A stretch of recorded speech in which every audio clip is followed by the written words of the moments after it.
Est-ce que ça t'est déjà arrivé de te coucher et de te dire: «OK, demain, je vais faire plein de trucs. Demain, je vais finir mon livre, je vais aller courir, je vais travailler sur tel projet, je vais ranger toute ma maison, je vais nettoyer toute ma maison, je vais faire mes lessives, je vais tout faire» et en fait, le lendemain matin, tu te réveilles et tu te dis: «Oh punaise, j'ai une de ces flemmes» et là, tout ce que tu as envie, c'est de te mettre dans ton canapé avec, ton téléphone et de juste scroller sur Insta et de regarder des vidéos YouTube, par exemple. Eh ben moi, ça m'arrive très souvent en ce moment. Et du coup, je vais te livrer ici dans cette vidéo 3 conseils que j'utilise moi-même pour combattre cette flemme et faire en sorte de se remettre en mouvement. Donc c'est parti. Premier conseil, alors déjà, le premier conseil, c'est un conseil que j'ai sûrement déjà dit dans d'autres vidéos, mais qui pour moi est super important. Le matin, quand je me réveille, je me dis, ok, je vais faire une pause. Alors tu vas me dire, ouais mais ok Léna, j'ai déjà passé 8 heures, 7-8 heures à dormir, genre je vais faire une pause. Je ne demande pas de te faire une pause de 30 minutes, d'une heure, mais juste prendre 10 minutes pour te réveiller tranquillement, commencer à bouger un petit peu ton corps, commencer à faire, par exemple, tu peux suivre une petite vidéo de Yin Yoga sur YouTube, il y en a plein. Tu peux commencer à réfléchir, à bouger ton cou, à bouger ta tête, à bouger tes bras, à bouger ton corps, à ressentir ton corps, etc.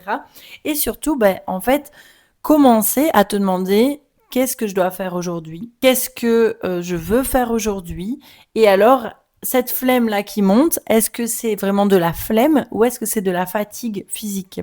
Est-ce que c'est ton corps qui te dit ok, j'ai trop forcé ces derniers temps, là il faut que tu fasses en sorte que je me repose parce que là ça va plus.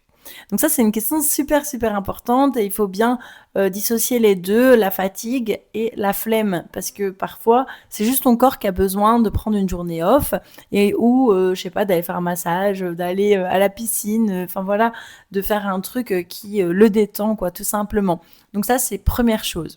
Ensuite, deuxième chose, eh bien, ça va être de faire une espèce de petite liste des différentes priorités que tu vas avoir sur ta journée. Je te conseille vraiment de faire ça la veille et donc au moment de dormir par exemple ou juste avant de dormir ou juste avant de regarder un petit film ou juste avant de lire ton livre ou quoi, tu fais une petite liste des priorités que tu dois faire sur ta journée. Franchement, il n'en faut pas 10 non plus. Si tu s'en mets 3, c'est très bien. Maximum 5, on va dire, pour pas que ça ait plutôt un effet paralysant. Parce que je sais que personnellement, quand je fais une to-do list super longue avec plein de trucs dessus et tout ça, en fait, ça me stresse plutôt qu'autre chose. Toi-en aux grosses priorités, quoi. Et alors, les bienfaits de ça, c'est que déjà, tu auras la satisfaction de te voir avancer sur les différentes tâches et tout au long de la journée. Et en plus, tu auras la satisfaction, tu sais, de cocher là, les petites cases. Franchement, ça fait du bien. Et moi, je sais que je les utilise, par exemple, pour raconter ma journée. Enfin, c'est con, mais imaginons je vais être toute seule toute la journée, je vais faire plein de trucs sur ma journée, pour pas oublier, c'est cool, je laisse ma to-do jusqu'au soir et comme ça, quand mon copain par exemple il revient du boulot et qu'il me demande ce que j'ai fait, au lieu de dire rien et tout ça, en fait j'ai plein de trucs sur ma to-do list. Bon, j'ai pas commencé à rentrer en détail de tout, mais tous les trucs que j'ai fait sur ma to-do list, en tout cas les trucs importants, je l'ai dit quoi, et je me dis ah ouais. Franchement, c'est chouette parce que j'ai fait plein de choses et je m'en suis même pas rendu compte et finalement, j'ai fait plein de trucs. Donc ça, c'est vraiment cool. Petit conseil aussi sur la priorité des tâches et tout ça. Alors, il y a 2 écoles.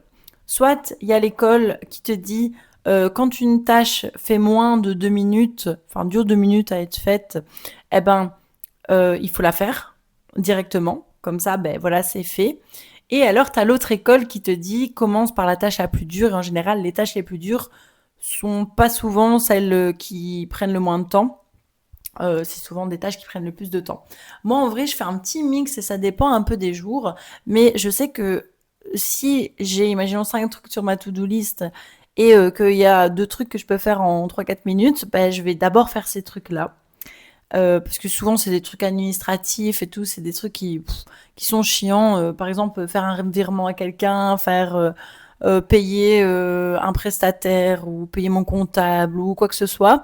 bah, ça, c'est des trucs qui peuvent être chiants et qu'on peut vite se dire, bah, ok, je vais repousser, et finalement, on oublie. Donc, ça, j'essaie de le faire en priorité. Et alors, juste après, je mets la tâche la plus compliquée.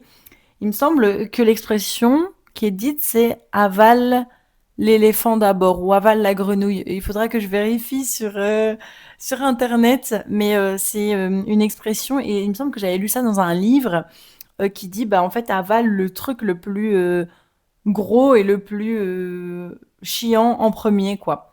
Donc voilà.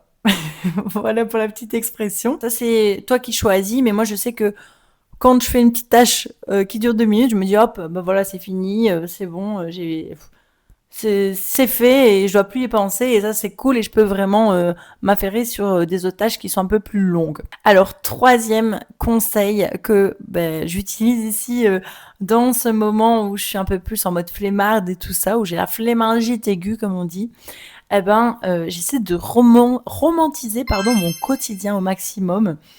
Donc déjà, première chose, c'est que j'essaie de faire en sorte que mon environnement soit propre, soit clean, soit rangé, etc. Parce que bah, c'est con, mais voir des trucs qui traînent, moi, ça m'angoisse un petit peu et ça me donne encore plus la flemme. Et si je sais que j'ai plein de choses à faire et qu'en plus il y a du bordel et tout, voilà, je peux pas. J'ai déjà vécu dans des maisons, euh, pas chez mes parents ou quoi, hein, mais plus tard, dans mes côtes, etc. Il y avait du bordel partout, et en fait, ça donne vraiment pas envie de faire des choses parce que ben il y a du bordel, et bah voilà. Alors que un endroit vraiment épuré, blanc, d'ailleurs, bah, tu le vois ici, tout est blanc et ça c'est génial. Où il n'y a pas trop de trucs qui traînent et tout ça, ben ça donne beaucoup plus envie ben, de simplement travailler quoi, et de faire les choses. Donc j'essaie toujours que ce soit propre, j'essaie toujours que ce soit rangé au maximum. Je suis humaine, donc parfois ça ne l'est pas, mais voilà, au maximum. Et alors, deuxième chose, j'essaie de vraiment romantiser mon quotidien. Donc comme je te disais, bah, je vais facilement rajouter une petite bougie et l'allumer quand je suis en train de travailler sur un truc. Je vais par exemple, en faisant le ménage ou quoi que ce soit, eh ben, je vais me dire, ou en faisant les courses même, je me dis, bah, ok, je vais écouter un petit podcast, ou bien je vais écouter une playlist motivante, etc. Le but, c'est vraiment de romantiser le quotidien et de faire en sorte d'allier l'utile et l'agréable, en fait, tout simplement. Je vais aussi souvent m'acheter des bouquets de fleurs, ou bah, voilà, mon chéri va m'acheter des bouquets de fleurs parce qu'il sait que j'aime bien, bah voilà, il le fait.